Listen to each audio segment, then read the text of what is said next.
전국의 집값, 특히 아파트 값은 봄부터 본격 조정에 들어갈 것이다. 한국은행의 기준금리 인상이 본격 시작됐고 코로나도 봄부터 끝날 조짐이 보이기 때문이다. 아파트는 가장 금융화된 부동산 상품이며 자산 속성을 띤 재화이다. 자산이란 속성 측면에서 아파트 가격과 거래량은 거시적 유동성인 금리와 가장 밀접한 관련이 있다. 일부 전문가들이 대출만 풀어주면 금리가 올라도 상승한다는 논리를 펴고 있으나 최근 대출 규제를 다소 완화했음에도 거래량이 급감하고 가격도 조정을 받고 있다. 어쩌면 아파트 부종론은 건설 및 금융사의 부추김일 뿐일지 모른다. 아파트와 금리 간의 상관성은 한국은행 기준금리가 0.5%로 제로 수준으로 떨어진 지난 2년간 서울 및 수도권 아파트 가격이 실질적으로 2배 가까이 오른 점이 이를 잘 증명한다. 기준금리가 오르면 예적금 금리도 함께 오르게 된다. 매수자 및 보유자의 대출이자 부담이 늘어난다. 예금 금리도 올라 투자 측면에서 주거용 부동산에 대한 매력도가 떨어지게 된다. 아무래도 부동산으로 가는 돈이 줄어들 수밖에 없다. 금리 하락 기조에서는 금리가 앞으로 하락할 것으로 예상되기 때문에 대출이든 예금이든 금리를 기준금리에서 일정 비율만 더해주면 돼 금리가 낮으며 예상 가능한 수준이다. 금리 상승 기조에서는 앞으로도 금리가 상승할 것으로 예상되기 때문에 대출금리나 예금금리도 이를 반영해 금리도 다소 높게 책정되며 예상을 뛰어넘는 경우도 많다. 실제로 기준금리가 하향 추세였던 2016년도에는 기준금리 1.5%만 되어도 3% 내외 대출이 가능했고 예금금리는 2% 후반도 받기 어려웠다. 당연히 부동산으로 돈이 몰릴 수밖에 없었다.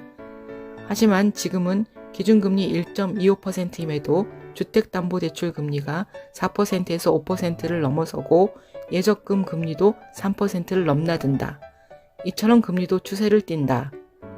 상승 추세에서는 돈값이 높아지고 하락 추세에서는 돈 가치가 떨어진다.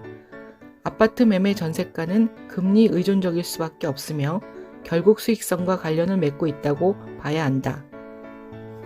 서울 및 수도권 아파트는 박근혜 정부 출범 당시인 2013년 초 기준금리 2.75%에서 2016년 5월 1.25%가 되기까지 너댓 번이나 금리를 낮추면서 거래량이 늘고 가격도 많이 올랐다.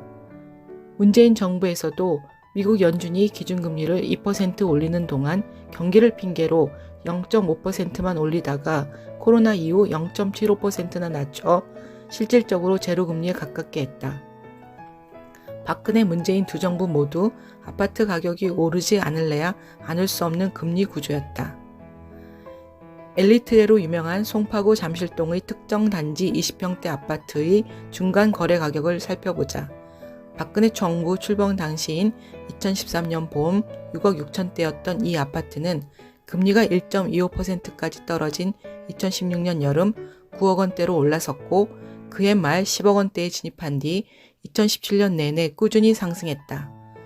문재인 정부 초기인 2017년 11월 미국 연준의 금리 인상 기조에 맞춰 기준금리를 1.5%로 올리자 11억 원 내에서 잠시 정체했으나 경기 침체를 우려한 정부가 금리 인상에 소극적 태도를 보이자 2018년 곧바로 14억 원대로 올라섰다.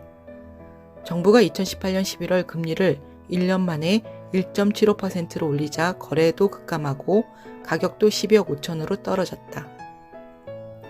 아파트 급락 사태에 놀란 정부가 인상을 중단하고 다시 금리를 인하하면서 전세대출을 거의 무제한으로 풀어주자 이 아파트는 2019년 하반기에 16억, 17억 원으로 솟구쳤고 코로나 사태가 터진 2020년과 2021년에는 20억, 21억 원까지 치솟았다.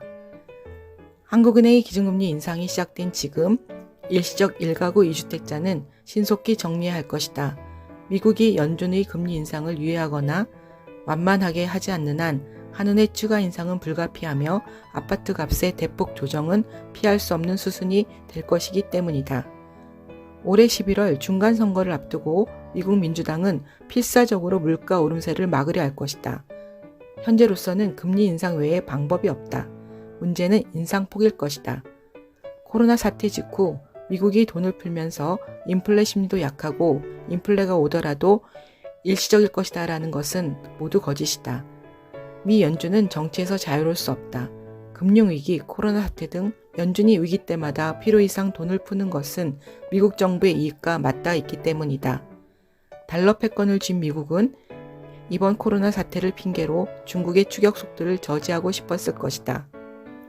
임기를 막 시작한 바이든도 새 대통령으로 존재감을 뽐내고픈 욕구가 있었음을 어렵지 않게 짐작할 수 있다. 정권이 바뀌면 양도세 중과 등 세제를 대폭 손볼 것으로 기대하는 이들이 많다. 다음에 누가 집권하건 부동산의 하향 안정화에 힘을 쏟을 것이다. 문재인 정부가 부동산으로 내내 고생한 것을 지켜봤기 때문이다. 또한 새 정부 초에 부동산 문제는 우선순위에서 밀릴 수밖에 없을 것이다. 내 집 마련 희망자나 매도 희망자는 금리에 관한 미국 중간선거가 치러지는 올 가을을 주시해야 할 것이다. 매수 매도 적정가를 찾기 위해서는 해당 아파트의 지난 10년 동안의 가격 및 거래량 변화를 현재의 금리에 대입해 저점을 찾는 노력이 필요할 것이다. 중장기적으로 미국 정권 교체기인 2024년까지 기다릴 필요도 있다.